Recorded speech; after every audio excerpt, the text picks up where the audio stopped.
as you know from previous episodes, we are working on the 1% better every single day. So this is for high performers, executives, entrepreneurs, athletes, and just the person who wants 1% better every day.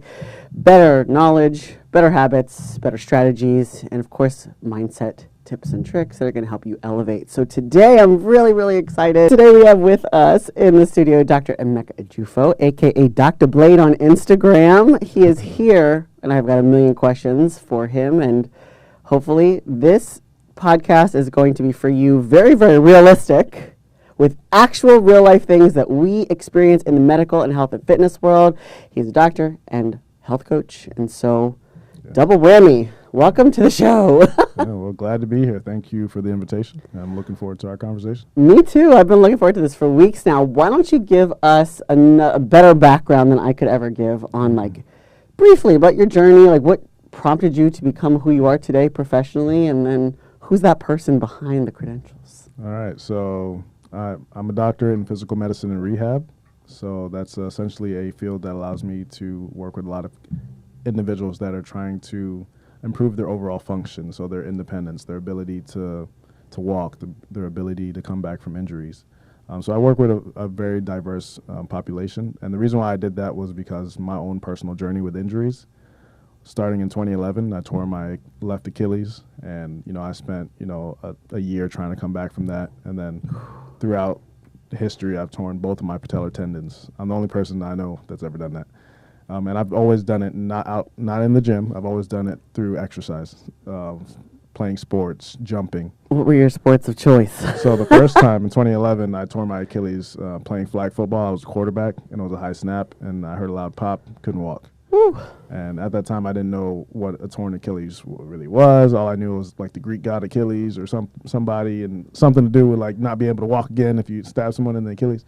So I was scared. I didn't know if I was going to come back from that, and it was a very humbling experience because I've always been like a high-level athlete, so not having to relearn how to walk was a very weird experience for me. And that's kind of what set me on the path of learning about sports medicine and physical medicine and rehab. If those things never happened, I don't know if I'm really here where I am today. I love this, and I remember the first time I met you, I was like totally drawn to you because we have similar background, not from an injury perspective, but I was in athletic training and wanted to be a physical therapist, and prior to that I wanted to be an orthopedic surgeon, and so I was always around athletes and injuries. And it evolved into me becoming a strength coach and speed coach because I had that question, well, what happens? Kind of like what you just went through, like, okay, it's post-surgery, post-rehab, now there's optimal playing shape. Where's the gap? So I focus my career on like what's in the gap and how can I bridge that gap for athletes. And so it sounds like, especially the first time we spoke, like you were on a similar path to try to bridge those things for people to realistically have success. Yeah. One of the fields that I really kind of specialize in inside of this physical medicine rehab world is regenerative therapy. And that's kind of like the gap between, feeling perfectly fine and surgery. Right, there's a lot of people in the middle that have like aches and pains that just don't improve, and the two components that are often missing is like appropriate strength conditioning and physical therapy, as well as sometimes needing stem cells or platelet-rich plasma or any type of orthobiologics that's going to kind of stimulate healing whenever you get stuck. So we kind of work in the same middle ground where most people actually are. Most people aren't ready for surgery, and very few people are perfectly fine. So we need to kind of also focus on the part in the middle, and that's kind of why what we do is very synergistic. Amazing. And Miami people, now you have a resource, because I think a lot of people are caught in that gap too. It's like they're trying all of the things that typically if you're otherwise healthy and you just have some sort of imbalance or something off, that can be addressed through exercise, just getting more balance and getting more basics. And then there's people that are really great at the basics, and now it's like, well, I don't want to go the route of surgery, so what other interventions? Are peptides in your realm that you're exploring now? Yes, it's been a little complicated with peptides recently because of the FDA trying to limit their use. However, there's lots of healing peptides. Everyone knows about BPC 157 and TB, I think 500, and a lot of the things like the growth hormone secretagogues like ipamorelin, ceramorelin. I can go all day on this stuff, but like... I think we're going to take some twists and turns today, even though I had some questions for you, but yeah, feel free to go down that rabbit hole for a little bit. Yeah, so there's a lot of different peptides that can help stimulate healing for sure, and some people use the word reverse aging, but you maybe slow down aging. And then you have peptides, which are very popular right now, such as Ozempic, Wegovy, semaglutide, Mounjaro. All those things are actually peptides. They're just long chains of amino acids that have a function in the body. And typically they're relatively well tolerated, and I'm not going to say perfectly safe because everyone has different reactions to different things, but the world of peptides is really exploding right now, and there's a lot of potential growth there. Here's the question that I've gotten, because obviously being in bodybuilding, people are always asking me questions about peptides because that's the buzz nowadays. And I think as much as and you also, we use supplements like protein powders and creatine and this stuff that's been around for 25 years, tried and true. Yeah. People are starting to ask about peptides because they're becoming a little more mainstream in conversation. The question, though, that I am getting, which is common sense, but kind of wanted to know your take on this, sourcing. Yeah. The websites are popping up everywhere, and so it may just be backwater, right? Sitting there like you don't know what you're getting. And is there a best way to go about this for somebody, obviously a clinic and under doctor's care, but how can we trust sourcing of peptides, that it is what it is? So the FDA, in my opinion, made this a little bit harder. So a couple of months ago, I was able to prescribe peptides from my compounding pharmacies. These are pharmacies that have very strict regulations, so I know exactly what I order is what my patient is getting. But whenever they started becoming limited or whatever, a lot of these compounding pharmacies just didn't want to put themselves at risk, so they stopped producing it. So that forces people to kind of either go through the black market or the dark web and kind of just roll the dice. Now, you could try to look at the places that you're shopping from and make sure that they're third-party tested, and hopefully the testing that they're showing you is reliable. But that's pretty much the best you can do at this point, unless you're going to like run a chemistry experiment in your kitchen trying to test every compound, and most people just don't have the capacity for that. But that's the best you can do until they make it so that way we can prescribe it the way we were in the past. Perfect example. So I don't know what works, to be honest with you, because when you feel like you take everything, you don't know what was the difference maker. Mm-hmm. So my primary care doctor, they have a compounding pharmacy there in South Miami. So a couple of years ago, she was okay. Like, okay, yep, here's a script for Sermorelin, Ipamorelin, the B12, whatever I wanted. Yeah. That was within, obviously, legal ranges, and of course, blood work has to be done and all that stuff when you go the route of your doctor, which is the safest way to do it. I couldn't tell if it worked or not. Which compound, though? Sermorelin, Ipamorelin, if I'm even pronouncing that correctly. Okay, so what were you expecting to feel from those compounds? Well, they're growth hormone releasing compounds, right? Yeah. So the buzz about growth hormone, we can even go into this too because you're the expert, right? The buzz about growth hormone, obviously people allege, I guess is the best word, that you're going to have a lower body composition. You're going to be able to retain muscle mass. Obviously, growth hormone itself, other things grow. Most people aren't sleeping enough, so they're probably not even tapping into growth hormone naturally. So my expectation was, well, shit, I'm in the middle of a prep or a diet phase. Not all of the factors like sleep, self-admitted, were perfect. Yeah. So I think that maybe my intention was to cover that gap and say, you know what, this is going to help in some way. However, I think that my judgment is clouded because when you're a bodybuilder and you're going to super low percentage of body fat, you're doing your hour to 2 hours of cardio a day toward the end, right? You can't get out of that. You're eating bare bones. You can't get out of that. So at that point, what's really working? That was my whole thing. Like, okay, well, can I say it was creatine? Can I say that it was my sleep supplement? Like, what is working? How do I know? And so when advising people on figuring out, is this right for them? This meaning whichever supplement that they're interested in.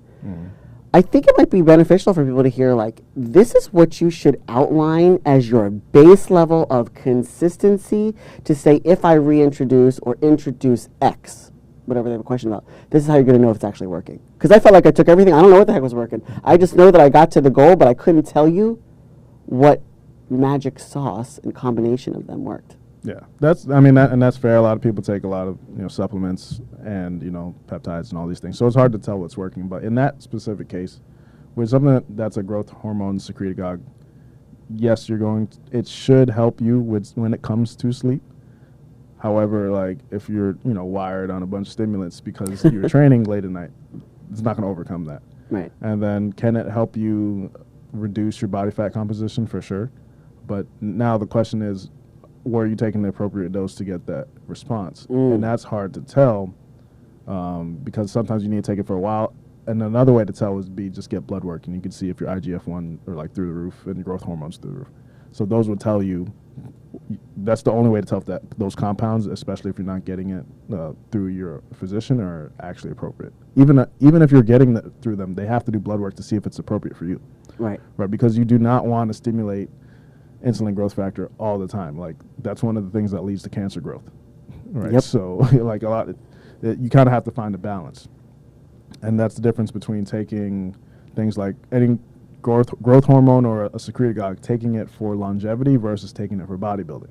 Because when you're taking it for bodybuilding, you're taking it sometimes at such a ridiculously high level, you're kind of also leading to other issues down the line, like acromegaly, where your bones and everything starts growing really big, your joints start hurting. Sometimes it can lead to enlargement of your heart. Everyone's talked about GH gut, where people have a distended abdomen from growth hormone. So it's kind of trying to find that balance. But from a just pure longevity perspective and kind of just improving your body composition, very low doses should help with that, and it should also help with sleep and should help with recovery. But you almost should not feel it.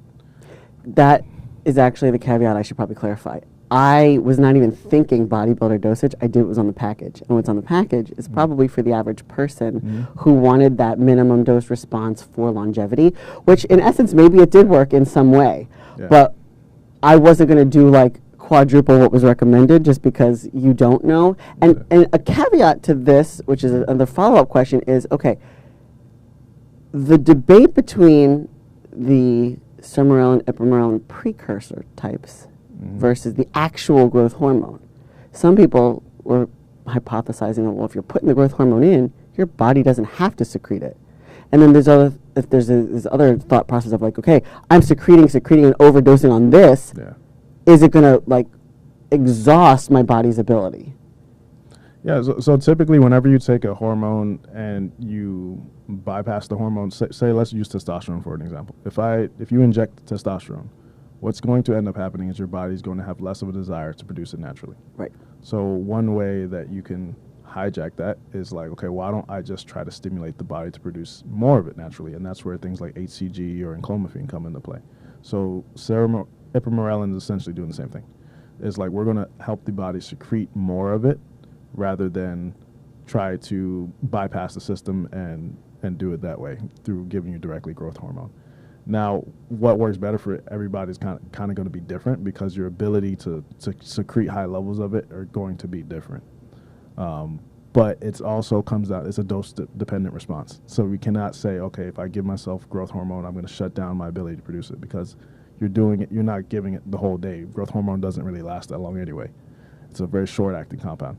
So you're probably not going to shut yourself down unless you're like shooting it through the roof, which is, part of the bodybuilding world in a sense. It's expensive if people want to go that route.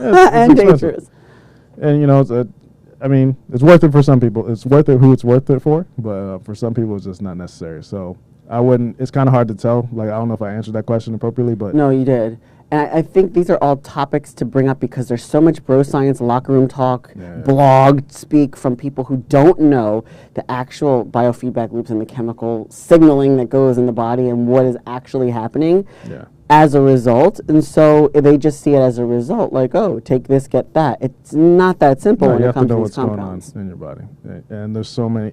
That's kind of how I got into this world of pharmacology and stuff, was because I was in medical school my third year. I was bodybuilding, did my first show with the WBFF at the time, and I learned all the pharmacology that goes behind all this stuff. And I was also a physician, so I knew a lot about pharmacology from like a typical healthcare perspective.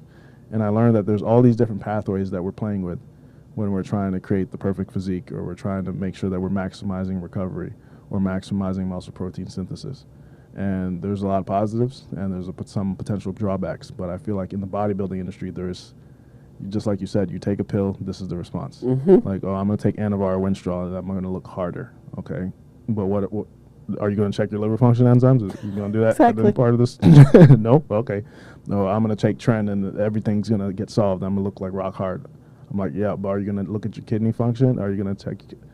So because there's like that lack of knowledge of what's actually happening in the body, and all we're looking at is like some aesthetic appearance or maybe how we're feeling or what we look like on the stage, I think that's where people run into problems. And what makes it even worse is that in the bodybuilding industry, there's no healthcare oversight. I feel like there's an opportunity for that, but I also feel like there's a stigma that if someone were to be the angel in that industry to say, you know what, people are going to do it anyway. Can we do this safely? I think because of legality issues, it's probably never going to happen, but it's probably necessary. I don't know. No, I mean, I've thought about this a lot, because when I went to the Olympia, 2 or 3 years ago, a bodybuilder died. George Peterson died at that time. And I was like, okay, well, in my mind, the first thing I'm thinking, like, well, okay, what did he possibly die from? And I'm not going to, put that on here without knowing what actually happened. But when we start seeing these trends of people dying right before the stage, typically diuretic use was part of the programming. And I use diuretics in the hospital setting. Typically, when I'm doing that, I getting blood work every single day for that patient to make sure what's happening, their electrolytes are in balance.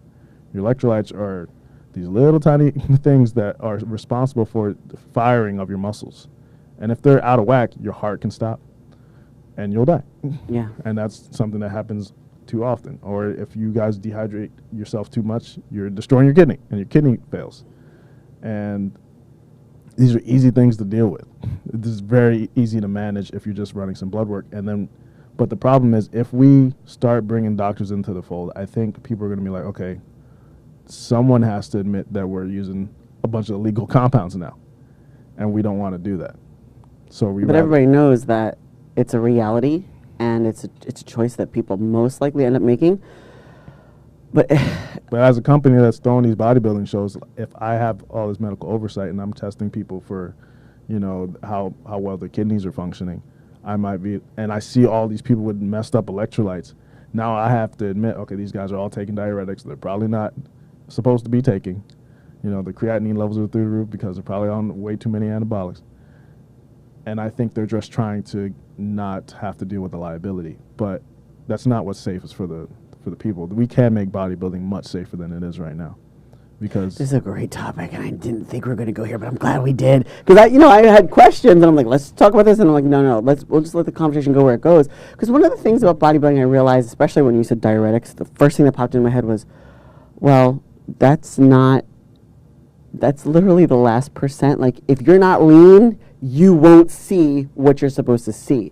Like, the diuretic usage should not be what irresponsible usage levels to cause death. Yeah. You need to be lean, probably, sadly to admit, 4 weeks early. Like, you cannot go into a show with body fat thinking that a diuretic or copious amounts of them is going to make you lean and shredded. So I think that's also an educational topic for people. Like, if you are a bodybuilder or you just want to do, push yourself to that limit just because you want to do a photo shoot, you want to see how freaky you can make yourself, that's a science project. Yeah. But you can't flex fat, and you can't, dry fat. Yeah, exactly. You dry the little bit under the skin, but the fat's still there, if it's the fat's still there. Yeah, and if you overdo it, your muscles are not going to be able to be as full anyway, so you don't look as good as you want to. But it's such an easy thing to do. It's like, oh, I look a little watery this morning, let me take another diuretic. And then, later on you're like, okay, now I feel really tired and I can't flex. Or how many times have we seen bodybuilders try to flex on stage and they get locked up and they cramp, all their muscles cramp? Why is that happening? Right? It's very obvious. It's because their electrolytes are all over the place. Right? Paul Dillette, who was the head of the WBFF, there's a very famous video of him getting carried off stage. He's lucky he didn't die that day. Right, and we see this time and time again, and it's so preventable, and that's kind of what makes me annoyed about it, because you look at bodybuilding, and part of what we do is inspire health and fitness. Which is ironic, isn't it? Because it's one of the most toxic things you can do to your body is, like, get to the lowest percent body fat and take tons of anabolics and then play with diuretics. It's not the healthiest. It's not health and fitness, right? We can bring it back. We can get there, but we can't do it without actually having some sort of healthcare oversight. And will that change? It's hard. It's hard because maybe you have to limit the drugs that people are using. so that we get trend out of the game. We might have to get some things out of the game, but then you're going to also get some physiques out of the game, because there's a lot of physiques that exist only because they're sourcing all these weird compounds from all these places at really high doses. And, respectfully speaking to some of the deaths, we don't know health history, genetics. We don't know how long the usage was. And you just don't know when whatever it is, the kidney, this, that, and the third, is just going to say, I've had enough. Yeah. So it may not have been that cycle or that prep or that round that was terrible. It could have been, oh, this person's been in this lifestyle since they were 18. There's complications to getting irresponsibly involved in something without education and oversight that young, and now you're 34, and everyone sees a 34-year-old body. But I'm not thinking of any specific person, but just pulling ages out of the air. Like, they want to blame bodybuilding. Well, look, wait a minute.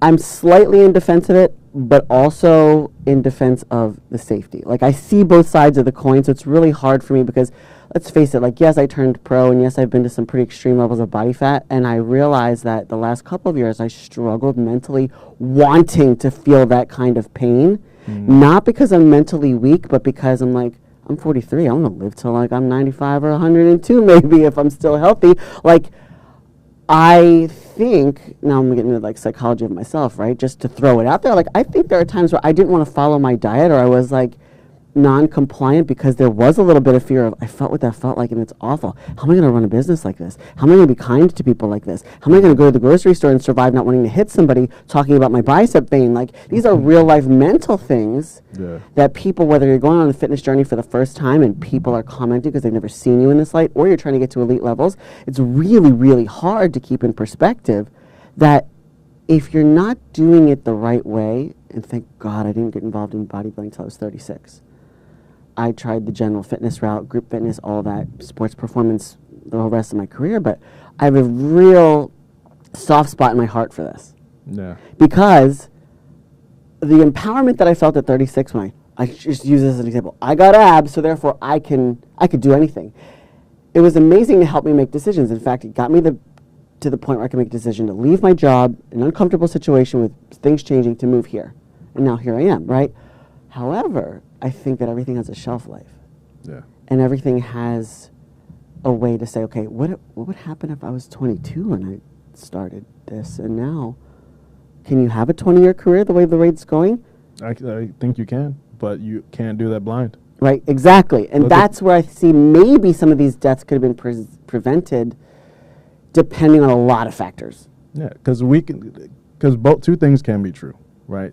I see whenever someone dies, the exact same argument happens both sides. It's like, oh, he probably had a genetic predisposition for heart disease or whatever. And then other people will be like, no, it was the bodybuilding. He was just taking too many steroids. That's what the general public wants to blame all the time, right? But two things can be true. That person had a genetic predisposition, and that they were also almost 300 pounds at 6'1", right? It doesn't matter if you're 300 pounds of muscle or 300 pounds of fat. Your heart has to tolerate that. Yes. Right? And there's going to be consequences. And so it's not, I don't care how many bicep curls you can do, right? That's a lot of stress on your heart. Your heart's not able to tolerate that unless you're like Shaq size and it's been scaled to be the right size. And that's where most people run into issues. And the only way you're able to have these long careers and try to guarantee as much that you can be there for long periods of time is to check on your own health, is to have your own personal doctor. Like, look at what Phil Heath, great health. I mean, the worst thing he's had is a hernia. Like, he's doing fine. He looks great.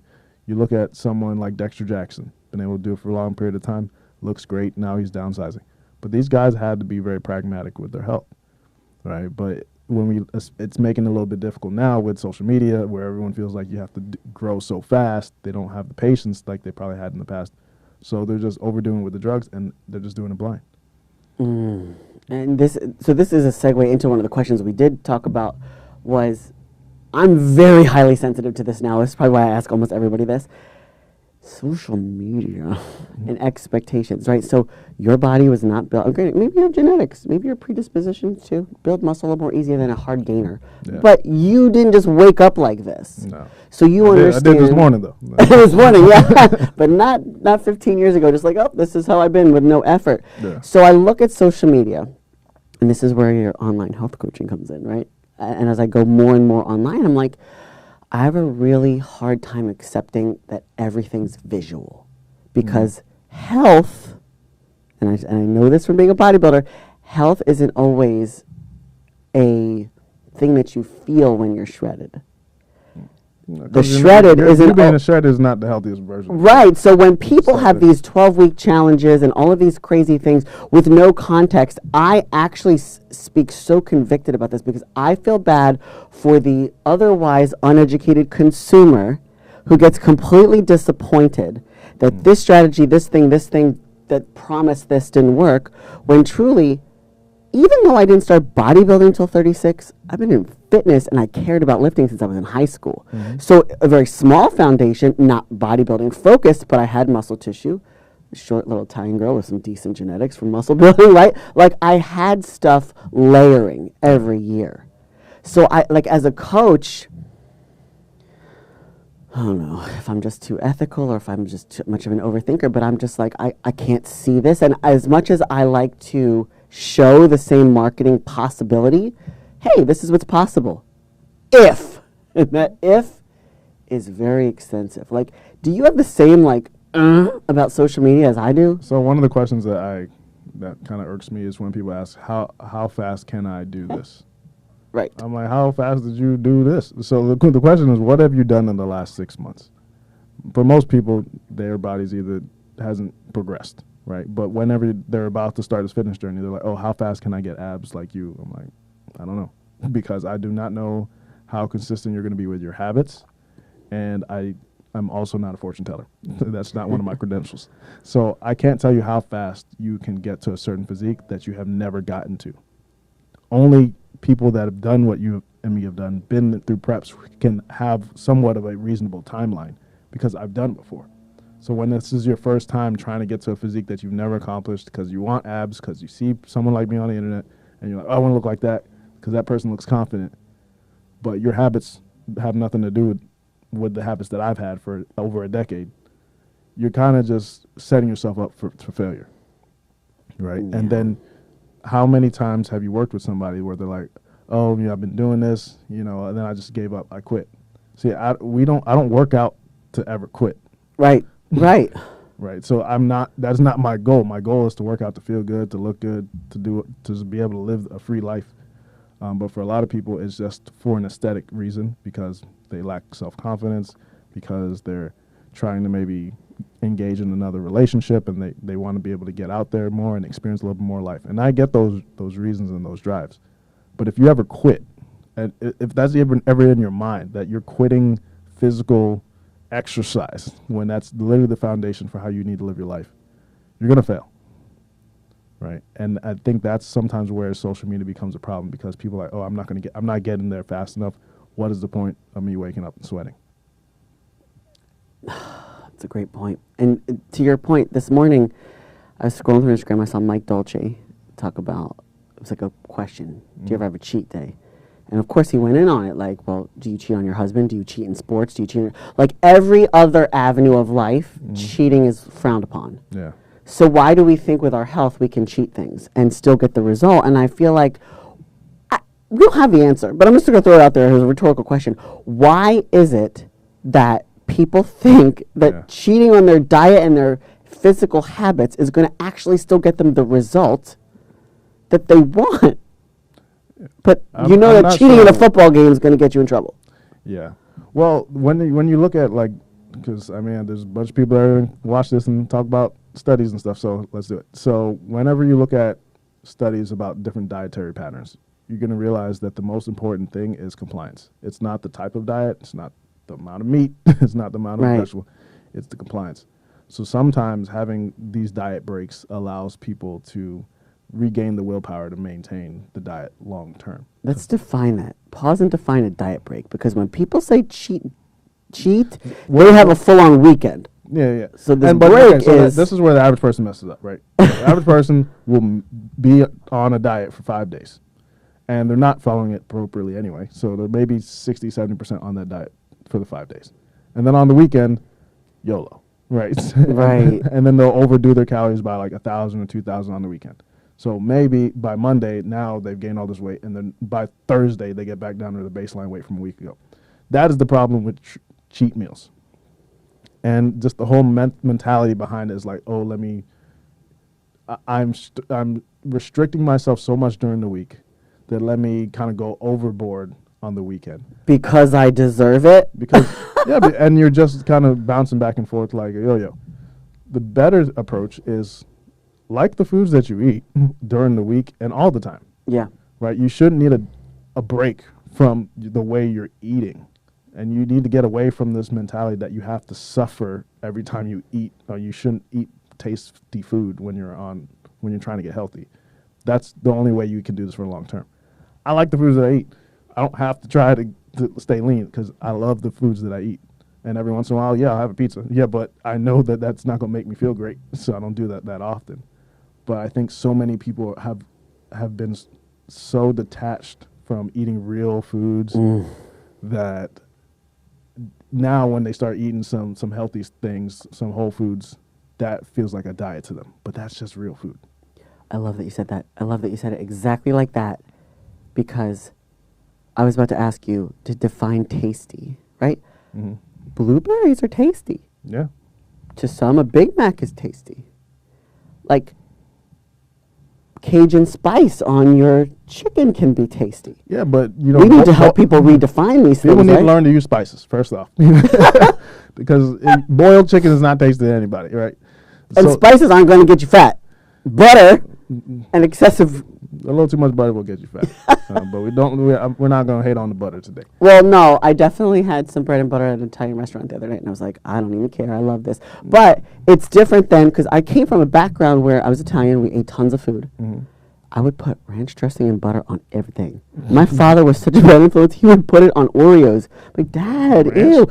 No, butter. Butter on Oreos, butter on Chips Ahoy. I'm like, this mofo. I was like 9 years old. Like, this mofo over here. Like, no. But like every single meal, we were accustomed to using sauces. Yeah. Now I can't look at ranch dressing the same. Like, I'm so far beyond that, and it took a while.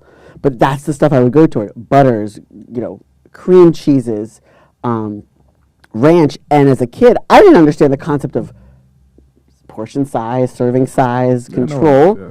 So I was kind of a chunky kid growing up in the city, but I look at what people's idea of tasty is now. Now I'm prepping some cod and tilapia if I'm in a show. Yeah, the spices are amazing. And I'm not even worried about salt. Not to go back and forth on the bodybuilding, but like, we can go on that. The salt is not the enemy. So it's like, what's tasty to people, and how can we help people re-educate their mindset of what you said was perfect? Your health food plan, diet, whatever you want to call it, because I think some words have nasty connotations to them. Yeah. The word diet's been bastardized. Some of these things have just this connotation of restrictive and terrible. Yeah. But what's tasty? Healthy tasty. I mean, healthy taste is healthy taste. I love the taste of salmon with a little bit of salt on it and lemon. Like, it doesn't, what's wrong with that, right? I think we've just become so hijacked with ultra-processed foods, which are hijacking our hunger signals. So a lot of people don't really know what real food is the response to real food is supposed to be. I love that you said that. Oh my God, yes. So I was on, like, I had a snippet of me on Oprah like a couple days ago, and she was doing this weight loss special. It's called Shame, Blame, and the Weight Loss Revolution. And inside of it, they were talking about the drugs, Ozempic, Mounjaro, all these GLP-1 agonists, which are essentially, a GLP-1 is a hormone that's released from your gut when you eat, and it goes to your brain and it kind of tells you, hey, chill out, you're full now, all right? But when you eat foods that are not real, that are ultra processed, that have high amounts of sugar, that are easy to dissolve through your gastrointestinal system, all of these systems that are supposed to tell you to slow down with your eating don't pay attention, right? They're like, we're in the Autobahn. Yeah, we're just going. It's like that. Once you pop the fun don't stop thing, that is literally a business model. These foods are designed to hijack your ability to say no, so that way you eat more and more and more and more of them. And if you know that, and you just say, okay, let me try to stick to mostly whole foods most of the time, you'll see how your calories automatically come down. You don't have to track anything. right? If you just eat things that grew in the ground or had a mother, your calories are going to come down, right? You know, there's no loaf of bread in a field somewhere, right? But it's a whole nother rabbit hole. There's no Oreos out anywhere. All you have essentially meats, vegetables, and fruits for the most part, right? If you stick to most of that, it's really easy to kind of titrate your diet. Now you use seasoning. That's what seasoning's for, to make those things taste delicious, and that's how you build a diet that you're able to, sustain long term, that you enjoy. It's interesting to me that what I've observed, maybe it's just my own bias, that people want the ultimate plan.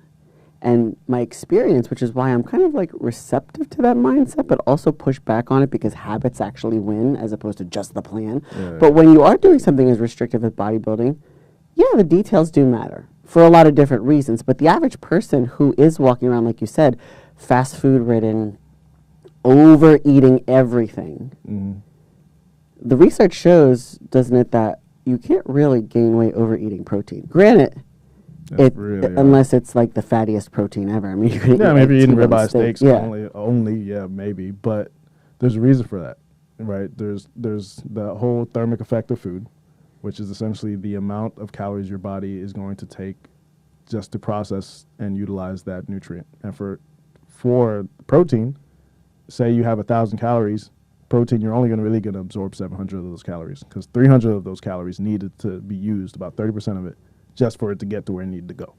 When it comes to fats and carbs, that number is like 0 to 10%. You're going to absorb it all. So you're going to pretty much take it all in. So don't hear that, folks? It ain't just me telling you to be careful with the fats and the carbs. It's not demonizing them. It's just being a place. They have a place for sure, and it's the types of fats and carbs. So mixing fat, there's this thing called the satiety index, and what I try to explain to people is you want to make sure that you're eating the foods that give you the most satiety per calorie. The things that give you the most satiety per calorie, which is the most fullness per calorie, are going to essentially have fiber in them or protein. So that's pretty much like things like broccoli, or it's going to be steak, chicken, fish, all those types of things.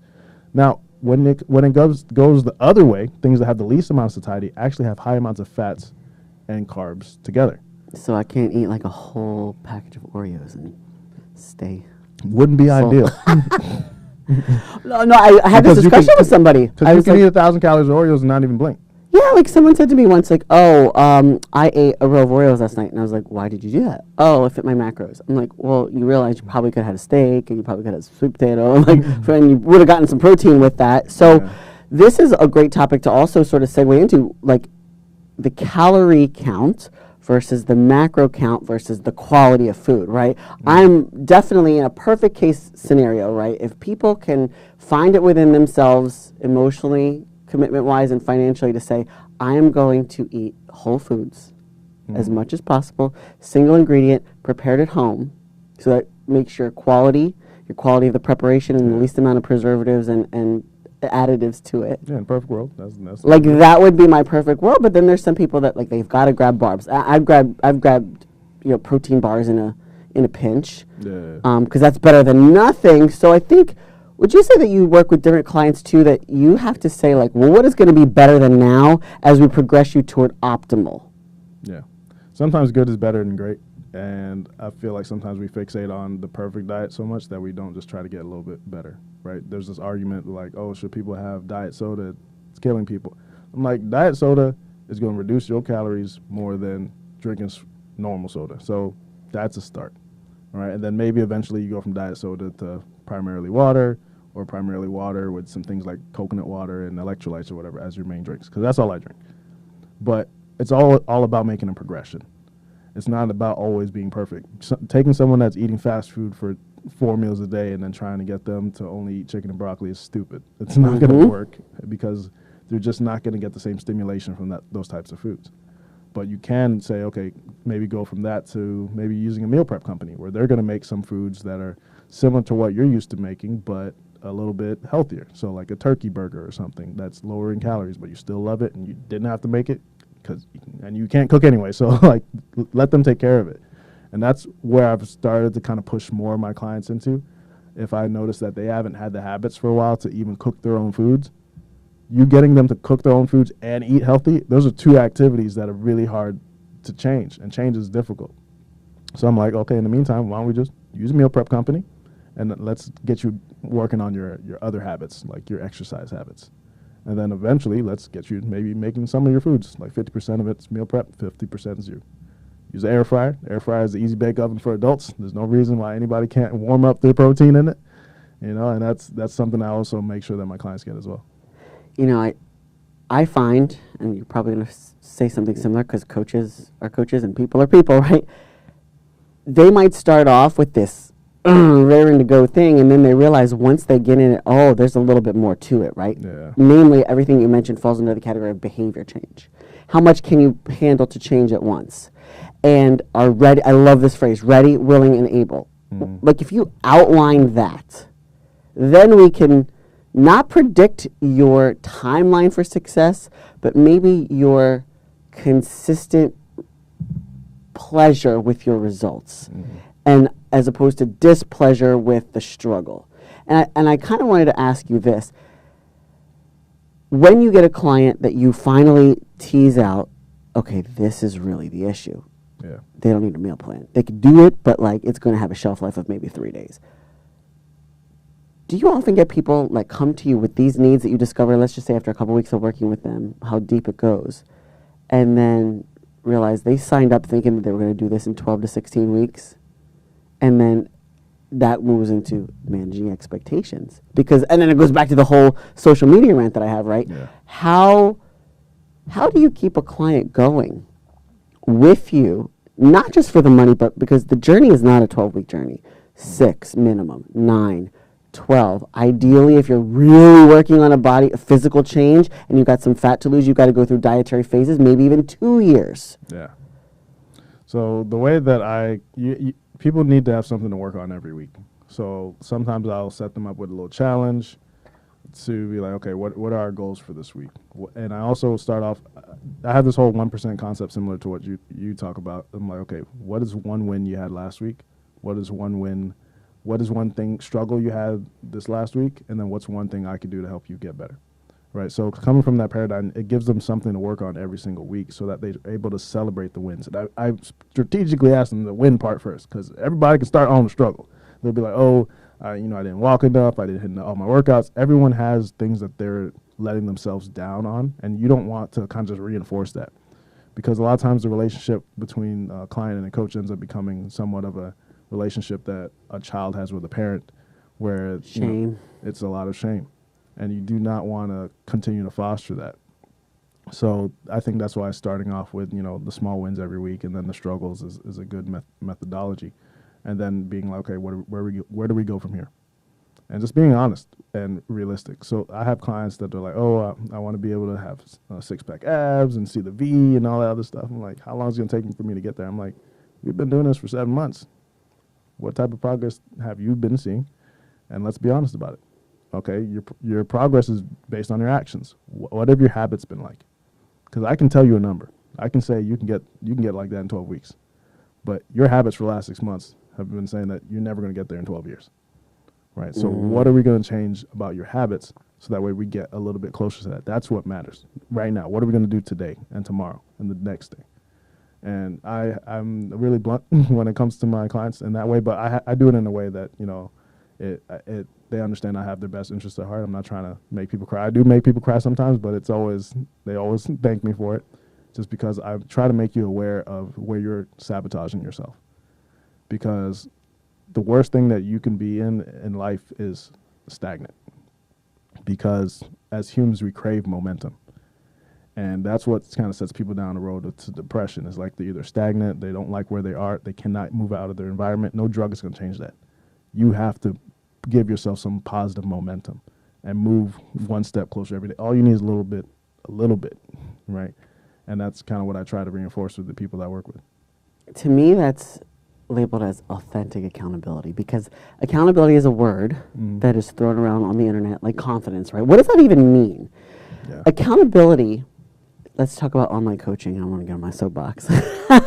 Accountability is not just your check-in every week, but it's, I love how you said goal setting and learning from experiences. So for example, if I have a client that eats not as ideal. And on an instance, stress, my birthday weekend, whatever it was, I have put my ego aside because if I notice this, like, and you could probably even say this too, like being a competitor and being in that mindset, like when you're in the thick of doing everything right and getting results, you have no patience for bullshit, right? But when I take a step back, I'm like, we're coaching humans here.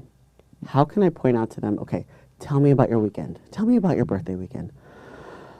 Oh, I had pizza and a few drinks. I'm like, okay, how did that work out for you? What did that feel like the next day? Oh my gosh, I paid for it. It felt like trash. I'm like, okay, I just want to let you know that I love you. I'm proud of you. I'm an empath, you know. I'm so happy you had a great birthday. How does this feel as far as what your body is telling you that it wants? Yeah. Oh, I'm never going to do that again. That's a lie. How many times did we say this in college? I'm never going to drink again. Yeah, nah, yeah, I know. everyone's still drinking. But I'm going to not blame you. I'm going to say, listen, perhaps we extend the amount of time in between times that we try to be at. Like, this is a birthday weekend, so whatever. But like, oh, let's go to a stress moment. Like, I'm trying to be the psychologist without being the psychologist because I'm not trained for that. But there are ways as coaches we can ask better questions. I'm sure doctors can ask better questions. All professions can ask better questions to help the person see that, okay, you're not a number, you're not a program only, you're a human, but the program will work if you stick to it. Respectfully, you're in the gap. You're the one that's not executing, and every time, and this is a, how do you handle this? Because this is a tough thing to say, and it has to be said very gingerly, depending on who you're working with, because they will cry. How do we get you to be a little more committed to what you said you wanted? Yeah. Because every time you deviate, I'm not going to make a big deal, but it will set you back. And the second you say it's okay once, you could say it's okay again, and again, and again, and now you're going backwards. So here's the actual slam dunk question with all that being aside. Knowing that we both come from a very strict background with bodybuilding, as well as now health coaching, which is more realistic type lifestyle. Yeah. How much of what we see online with respect to it's this is the way is actually true, and how much of it is, well, as long as our clients manage their expectations, they can have a little flexibility. Yeah, so any, like I mentioned earlier, any diet can help you get to the goal of weight loss, if that's, or building muscle in general, for the most part. However, it's really your habits and that really dictate that success, right? Your consistency towards the diet. It's not the diet in most cases. You know, eating processed food is going to be really hard to keep calories down, but you can do it. There's literally studies where a guy lost weight eating Twinkies. So, oh Lord, these things can happen. So you have to figure out what is the best diet for you that you can stick to if you wanted to, and that also provides you with all of the foundational requirements for you to feel strong and healthy and vibrant. And then on top of that, what I like to do is I look at your blood work. So I can tell you, hey, you've been on this diet. This is what's happening. This is just the results, right? This is not about your personality. This is just the results. It's like looking at your body like the high-powered machine that it is, and just uncovering the layers. Because the reality is a lot of people, if they had the same amount of warning signs on their car that they have on their body, they'd call out from work. But for whatever reason, we just keep ignoring that, right? So your blood work is just the equalizer. Look at your blood work, look at your metabolism, look at your hormonal profile, and they'll tell you a lot of information. And then with that information, you can now make improvements. And then your diet should support that information, right? And that's really what I've tried to push home, and that's a soundbite for later. Seriously, because I want us to be able to say, like, look, we are not mean people. No. It does not have to be a restrictive prison of a diet, but 9 times out of 10, you can't get there anyway. So what are we going to do with what we got to work with? Yeah. And oftentimes the hard truth is you're eating too much, you're eating too emotionally, you're picking the wrong foods, wrong being wrong for what you say you want. So the guy that lost weight having with Twinkies, right? Yeah. I'm pretty sure he lost muscle because there's no protein, right? So we have to talk about weight. Not all weight loss is good. Exactly. I don't think people understand that when they're just looking at the scale. And this is a myth time and time again, I think, since 1994, trying to drive through people's heads. Yeah, and so the problem is we have the whole BMI thing, and then we have weight. But the best way to really look at what's happening it would be to find out your body composition. So to do a DEXA scan if possible, or now they have like these in-body scanners, something to see where your muscle mass is. Because one thing that Gabrielle Lyons, she's a physician, she talks about all the time is this whole muscle-centric model where I love that. you want to make sure that you're preserving and building as much muscle as possible. Obviously, as bodybuilders, we kind of take it to an extreme. But in general, for the average population, a lot of people just don't have a lot of muscle. And the problem with that is muscle is not just there for moving your body around in space. It also secretes hormones, and it secretes neurotransmitters. So there's things like myokines, and these things are going to dictate your insulin sensitivity.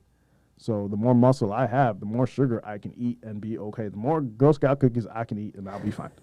But if you don't, if you're the same weight as me, but you have half the amount of muscle, so that means you have twice the amount of body fat, that Girl Scout cookie is going to affect you a lot differently. Right? So realizing that muscle is literally your largest organ. It is an organ. It's the largest organ on your body. You have to preserve it and build it. And that's where I get into a little concerns when it comes to some of these rapid weight loss interventions, whether it's, you know, I'm not going to eat for a whole month and do like some long fasting, or it's I'm going to take these weight loss drugs, is you have to consider what are you doing to your muscle tissue? Because after the age of 30, you're losing a large percentage of muscle mass as you age. By the time you get to 60, it might be a little bit difficult for you to walk. So what happens when you take some rapid weight loss intervention that makes you take a 10, 20% off of that in a year? What are you doing to your future? Yeah. Right. As the muscle person, especially from bodybuilding, women have a hard time putting on muscle as it is.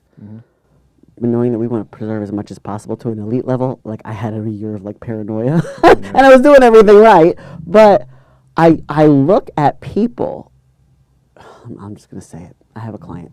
Yeah. Wants to be skinny so bad. There's a lot going on in this particular situation with respect to stress, poor habits, hormonal stuff, like way beyond what I'm contracted for. However, has the means and whatever to be able to meet with people elite in many countries in the area of health and blood work and all these things. Resources, I'm going to say this so bluntly, but I don't care. Resources aren't the issue. It's not about money. It's not about time. It's about the ideal in this person's head that to be skinny in a frame that she doesn't have as the goal, that creates even more stress. And I'm trying to say, sadly, as a bodybuilder, I look like the freak saying this, you need muscle mass. Relative to how much 36% body fat or whatever that she has, relative to that, her putting on a little bit of muscle will help the cause. But there's fear around that because of the fact that people still haven't grasped and generally as a population accepted all of that research that Gabrielle Lyons doing. I love what she's putting out there. But why is, aside from our population of people, our people, right? Why is muscle a bad thing? What the hell, man? Like, I don't know if people think of muscle as being a bad dad bod's appealing, though. What the hell? Yeah, because it's just to protect everyone's ego, right? When you have more people that have, like, I remember there's a statistic where it says you're more likely to become a millionaire than have six-pack. Yes, that's true. Right. So when things are like that, and the majority of the population, 30, 40, 50% of the population is overweight or obese, then fit people that look like they do CrossFit or something, they become the unicorns. They become the anomalies. So as a culture, to protect our ego, we start doing some body positivity-esque type stuff. So we'll start talking about the dad bods. We'll start talking about, you know, being fat is beautiful. And this is not, when you're saying beautiful and all this other stuff, that's not what there's two different discussions between beauty and optimal and healthy. And can you be healthy-ish in a overweight body? Sure. But would that body probably be able to function a little bit more explosively if you were to take off some of the gravity you put on it?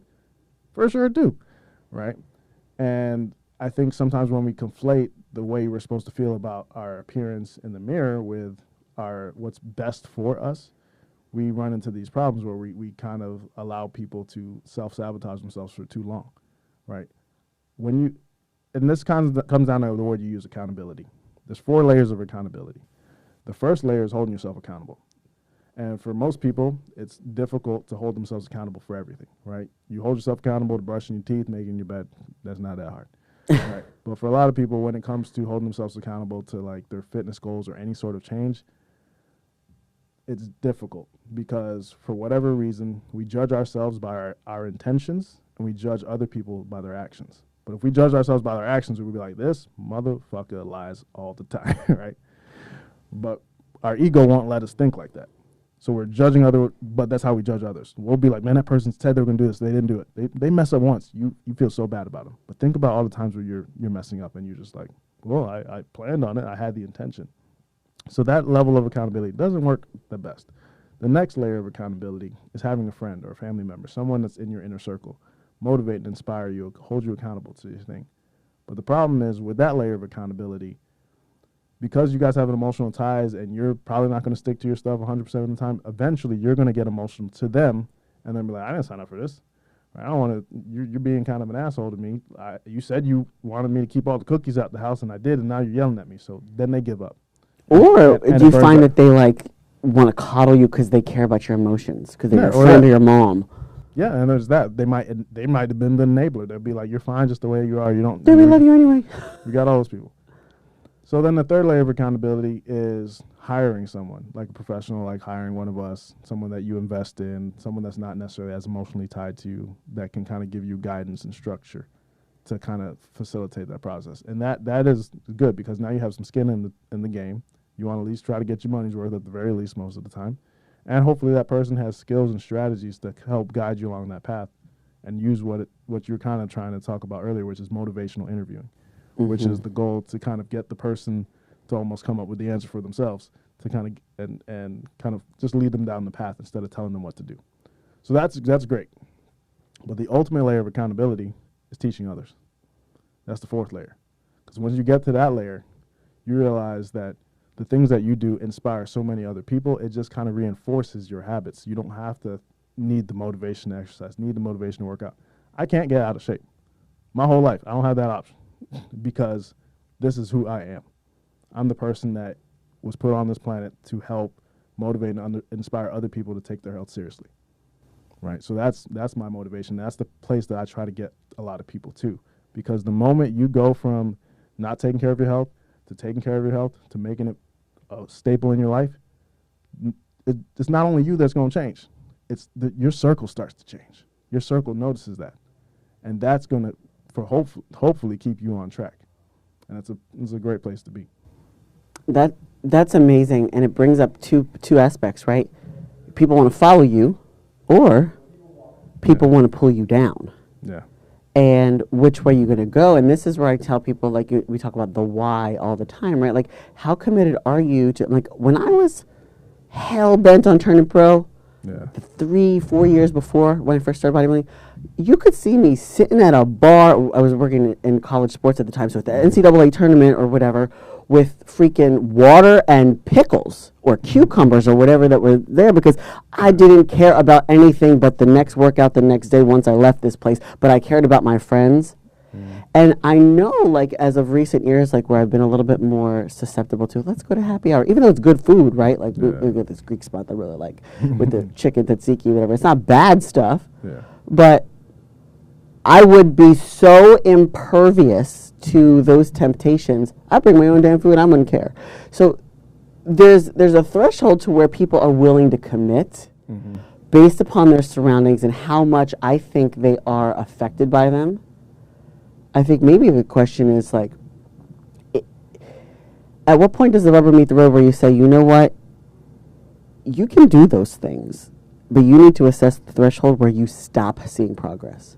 Maybe once every 2 weeks is just enough.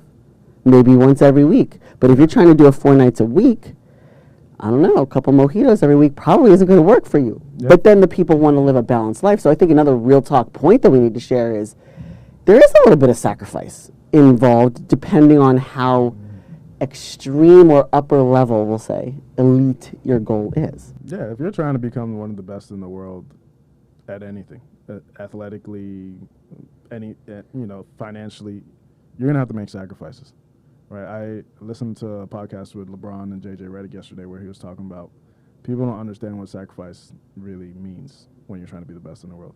Like sometimes that means sacrificing your family and neglecting your family and missing out on moments that you wish you could have gone out to. That's just part of the game. So it's like how you have to figure out where on the spectrum do you really want to be. And you also have to understand that whenever you're dealing with this word moderation that everyone talks about, is like you can have Twinkies and stuff in moderation. Is like you have to decide what moderation level is appropriate for you, because some people can have a shot of tequila and then they're good to go, and then they're going to continue on with their week and they're fine. Another person takes a shot of tequila and then they end up drinking a whole bottle, ending up underneath the truck somewhere, blacked out, right? So that person they don't need moderation. They just need to abstain. And food is no different. We really have a food addiction problem globally at this point. And people are sometimes justified like, oh, it's just having a little bit, if you were eating ice cream every night in your bed, every day, you don't need a little bit. You need to probably stop doing that. That's a bad habit, right? And you could replace it with yogurt, but that yogurt's never going to taste like ice cream, right? So those are habits that you cannot have in moderation. You have to be really, really honest with yourself, look at yourself in the mirror, and just ask yourself, what are the things that are sabotaging you and putting you in the position that you do not want to be in? Because every action you take is a vote for the life that you want. And are you going to vote for the life that you really want, or are you going to vote for the life that you don't want? Because a lot of people right now, if your body doesn't look the way you want it to, you've had a lot of votes for the body you didn't want. But you're the one voting. That's a mic drop right there. And I find that a lot of people have other problems, and of course being a medical doctor yourself, like how things just affect others. And yeah. I had a client recently who we've gotten past this, but it took a few weeks to get her to warm up to this idea. But she saw me at the Pilates studio. She saw me for back issues, disc, right? Okay, well, from a physical perspective and physical therapy kind of thing, I knew what I had to do. It wasn't just Pilates. It was retrofitted to get her to be able to do some of that now, and we've been working for weeks. But here was the catch. She had developed some habits during COVID that was all sugar. Like real scared about the whole COVID situation, paranoid, stayed in the house for 3 years, the back problem got worse. So people will say this is a back problem. Actually, what we discovered in weekly, a couple times a week, talking and meeting with each other, that stuff was making her bloated. The bloat was basically in some way turning off her TA, because you cannot activate and you cannot do exercise appropriately. The sugar was causing inflammation body-wide. Yeah. Then I learned her mother had an allergy or an insensitivity or intolerance to like wheat and flour, but she was eating pastries. I'm like, listen, there's too much of a potential genetic link, a direct correlation. When you eat this happens. Like there is no mistaking a differential diagnosis, so to speak, on this. Yeah. And we can't get you to be strong when this is the roadblock. So the coolest part that's most, rewarding for me in this scenario was she decided to take my advice when she could. So, for example, yogurt and fruit instead of the chocolate flour cake or whatever the heck it was, and it allowed us to actually even see some other foods. Like lettuce was really bothering her. So, it's not just about eating fruits and vegetables. We're uncovering some other layers of things that are making you bloated. The bloat was a real big issue. Quote unquote healthy foods sometimes you can have an intolerance to them. So but this back issue, as related to core weakness, as related to tightness, it wasn't just a physical therapy issue. The bloat, the inflammation, the sugar, the diet was directly impacting our ability to even work on the physical. And I thought that was such an impactful story to share with people, because a lot of times it's not what you think it is. You think it's some 12-week plan. And I don't think people really understand in general the value that someone like you, yourself, and myself with the vast comprehensive experience of trying to put together a holistic picture, that's so valuable. But if you're not getting that from 97% of the people out there that are just selling you a program, maybe you got to invest more than $17 for a program and get someone to really look at the issue. I found that with a lot of people. So I kind of wanted to see, like, do you have any like milestone client stories that you could share that are like, damn, this was pretty impressive as a health coach and a doctor? Like, yeah. So one of the biggest transformation I had was a dentist that he lost about 60 pounds in about 7 months, and he was a close friend of mine. I grew up with him, and one day I remember we were just kind of have like a boys retreat in Melbourne. And in the morning, I'm like, hey, guys, we're going to work out now. I'm like, this is on vacation. Why are we working out? I'm like, we'd work out on vacation. Why not? So we're working out. He's doing push-ups. And then the first thing when we're about to do, like, a circuit training, he gets on his knees. I'm like, what are you doing? He's like, I'm going to do push-ups. I'm like, you didn't even try to do them the correct way. Why? You just put yourself on your knees. And I'm like, we're going to do them the right way. All right. So he ends up doing 1, 5, 10, 20 push-ups. I remember having a conversation with him. He was like 250 pounds at the time. I'm like, if you're shortchanging yourself here, where else are you doing that, right? You didn't even try to do it the right way, and then you were able to do 20. So from then, I'm like, you know what?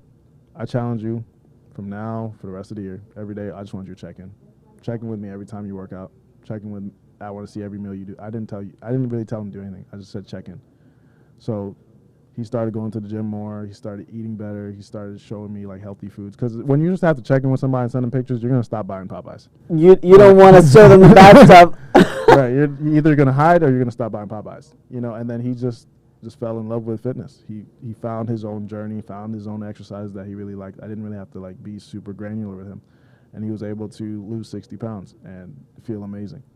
So that's really powerful for me because it just kind of shows what was holding him back was not the knowledge. I didn't really tell him to do anything. It was the accountability, and it was also the self-belief that he could do it. And having somebody that also believed in him, because sometimes we all need that. Right. This is the definition for all you watching of, to me, a coaching program. Yeah. Because even I, with however many years of experience I have, like I even got caught up with the hype of what I saw online, thinking like, oh, this is what they're offering. People offer this and this and this, and that's great if they want that. Mm. But at the end of the day, I think behavior change, even though I'm not a psychologist, but I've been looking at this enough to feel like I have a decent grasp now, behavior change is getting feedback on what people will actually do. And then if usually they'll ask, what can I do better? You can say, like, this is how we're going to approach this. Yeah. And I ask this possibly selfishly because I'm like, I'm always looking to improve what I'm doing. And your story just gave me an idea to say, well, what if some people sign up with no plan? Like, yeah, you'll get the deliverables you think you want. Like, a lot of people will DM me and be like, how much you charge for macros? And then I got to give the spiel. Well, yeah, I mean, it's a little bit deeper than that. Depends on what you need. I would love to, get on a call with you to discuss this, and this, because this is how I look at you as a person. And then they ghost, because they think it's macros. They think it's a plan. And I'm like, it's never like that. So I'm almost looking at like, okay, this is an avenue of coaching that some people know this is what you'll get as a resource, but the resource is really me and you. Yeah, it's all the knowledge, it's all the memories, it's all the stories I already have in my head to try to figure out how to help you solve your problem. Right, that's what you're really investing in. And I realized, like, because I work in kind of both realms of healthcare, as a doctor and also as a health coach, people will invest more in their dog than they will invest in their own personal health. And it's kind of weird. Like you'll spend thousands of dollars on your puppy. I love puppies. I don't the anti-puppy people don't come after me. But they don't really know what's appropriate to invest in their health. And I think with the whole world of insurance, it's kind of diluted how people expect to pay for their health care. So like if you go to your doctor, you're paying $150, and then your premiums whatever. Like you're like, okay, I'll pay a doctor $150 just to talk to him. He's not really doing anything. Now when your coach says, hey, it's going to be $300 a month or $400 a month, and I'm going to kind of give you access to me pretty much every day and talk to you a couple times a week, like they're like, oh, it's not worth the investment. Does that floor you? Like that? Like because I've also gone back and forth on pricing, and not that I'll ever change what I'm worth, because I know what I'm worth. Yeah. It's articulating what you just said to make it hit home and be like, listen, this is an investment. Some people I know in business, especially, $20,000, $50,000, $100,000 a year on a business coach because they truly believe they're going to take them to 8 figures or whatever, and that's great. But what is that person doing? Like, maybe they can look at your structure and your business plan and this and that, but there's connection to the right people, opportunities, and information. And information, and exposing you to what you are maybe aligned with in your business or not. Same thing with your life. And so I'm like, how can we really articulate to people, like, you will sooner want to get a Tesla, or find some way to get your kid a PlayStation 900 or whatever is out now, that you don't have that money, but you have that money. Yeah. You have that money for Disneyland. What would happen if you didn't have to go to Disneyland on a motorized cart? Worst case scenario. Just look at if it would probably for most trainers it costs about as much as it does to buy Starbucks every day, right? If you they don't see that. Right. It's what you're spending $5 on Starbucks every day is $150 a month plus your Uber Eats bill. Like everyone has enough for a personal trainer in most cases, but people just don't frame it appropriately to really understand that. But the most important thing you have is your physical presence. And I think when you work in healthcare the way we do, you see what happens when people lose their independence, when they can't move, when they wish they treated their body better back 20 years ago, right? That's literally what I see. I see stroke patients, and the stroke is one of the scariest things you could ever see. You could just be talking and walking and functioning like this, and the next day you can't move half of your body, and you're in a wheelchair or you're in a bed. And you wish you could take back the times and you realize that, I wish I would have ate better and done all this. So don't take life for granted. Don't take movement for granted, because movement is a gift. And I think one of the biggest gifts I've had in my life is having those injuries, because I went from feeling like a superhero to be like, damn, I need to get this back. And then because I've done that, I'll never let my body just deteriorate rapidly when I'm in my 30s just because everyone else is doing it. And it's hard to really instill that in somebody else. Yeah, and it's a shame it has to wait till it's too late when they feel that restriction. Like as a kid, I'm 43, but as the child of a mother who's handicapped now, surgery mishap on her back, and my father who literally just had a heart attack last week. Granted, he's had other heart stuff in the past. It's been a 15-plus year, addressing of this. I have to give him credit because, first of all, my mother has the most happy attitude. I know if I have like a little sore neck, I get pissy. And I'm like, Christina, your mother is in a wheelchair. She has not walked since 2015. Yeah. This totally changes my perspective whenever I get like a little bit like, about stupid stuff. Like, this is the bigger picture. You should maximize your body because not only is it your profession, but you can, and you should because you can. Yeah. And then my father, he said, I've got to give him a shout out. The other day, when I was talking to him on the phone after getting home from the hospital and more stents put in and the whole cardio stuff going on, he said, I got to tell you, sometimes I have that urge to pick up a cigarette. He's like, I haven't had a cigarette in weeks. And sometimes I have that urge. And he goes, I remember whenever I have that little, like, oh, it'd be nice to have one kind of feeling. He's like, I don't know if anybody else can understand this other than other smokers and maybe alcoholics, but I remember what it was like to be put on that gurney and be put in the back of an ambulance when your mother called 911. I'm not touching another cigarette. And what was interesting to me is, like, 15 years ago when he had bypass surgery, he said, I'm not smoking anymore. And I said, Dad, I've been trying to get you since I was 9 years old to stop smoking. I'm like, I'm not trying to push the envelope here, but why? How? He goes, key words I will never forget. I just made a decision, period. Homeboy made a decision. I think a lot of times where that relates to our people is they're not making that decision to take a stand for themselves. I'm grateful my father's 80 years old, been smoking since he was 16, decided to quit because he doesn't want to remember or experience again what it's like to be face up with the lights on in the back of an ambulance. Leaving his family behind. And that was his biggest fear. I know it is. I know it in my heart because I'm my father's daughter. Yeah.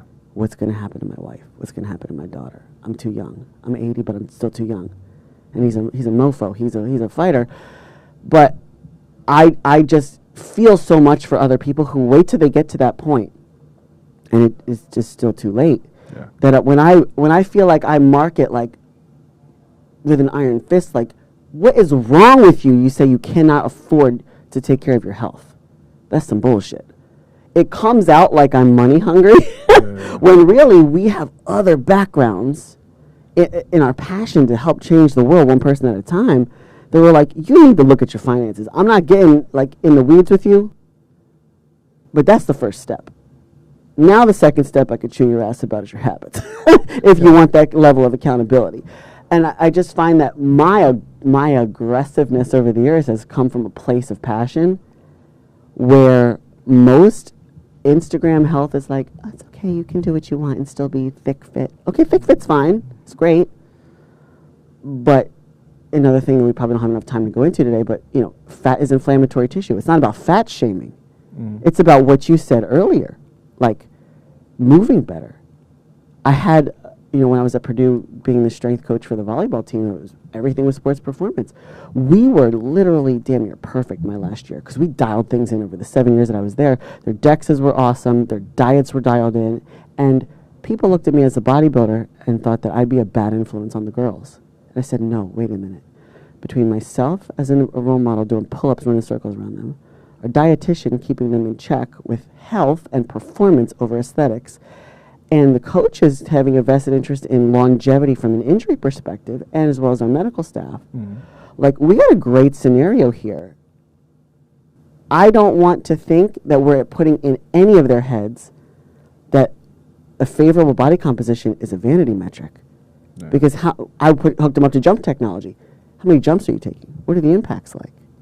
How can we get to the fourth round, or you know, the end of the NCAA tournament? How can we last that long physically? I mean, strategy is one thing, game plan, following the game plan, but like, I will never be the reason why we can't physically get there. I won't let you not physically. I feel like when people change their mind as to this investment is 100% of my life for so many other reasons beyond the 12-week challenge, I feel like we're on to something if we can get people to understand that. Yeah, no, I mean, I think that's powerful. And, you know, when people say they can't afford to take care of their health, but you can't afford not to, because your world stops whenever your health stops.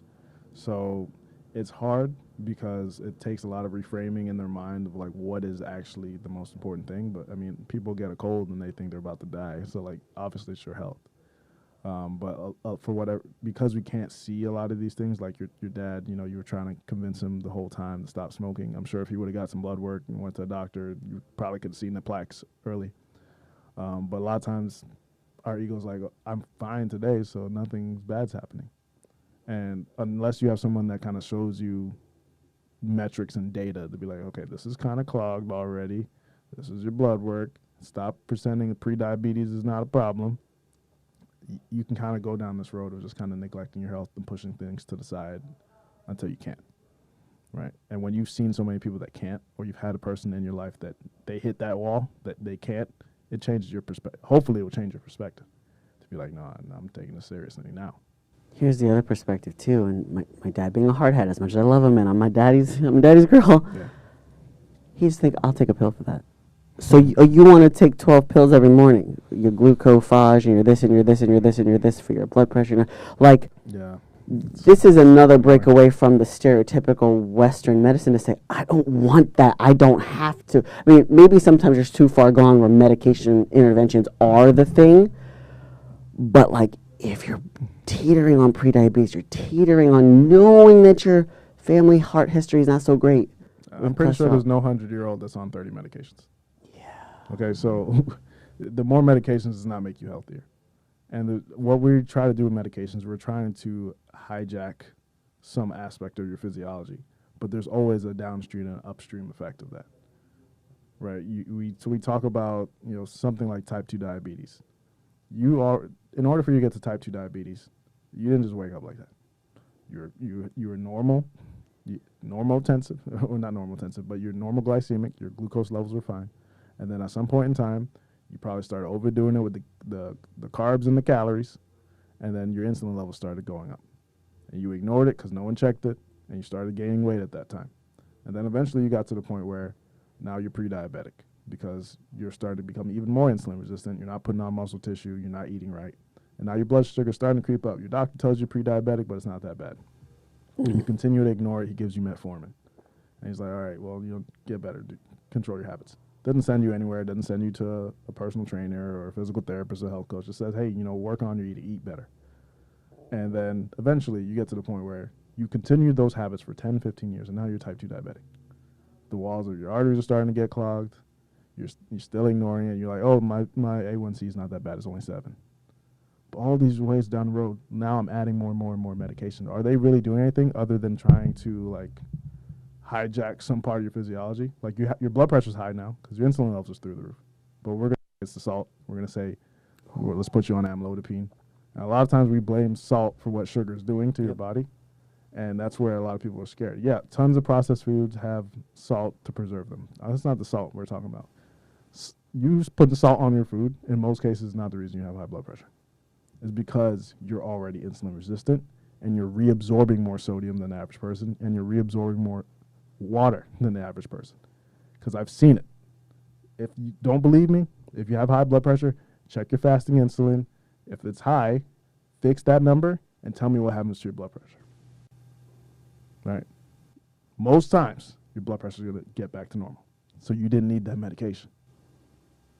Right? And that's the disconnect that we have between health, wellness, fitness. Like, all these things aren't all mapped out together because your doctor's not telling you this.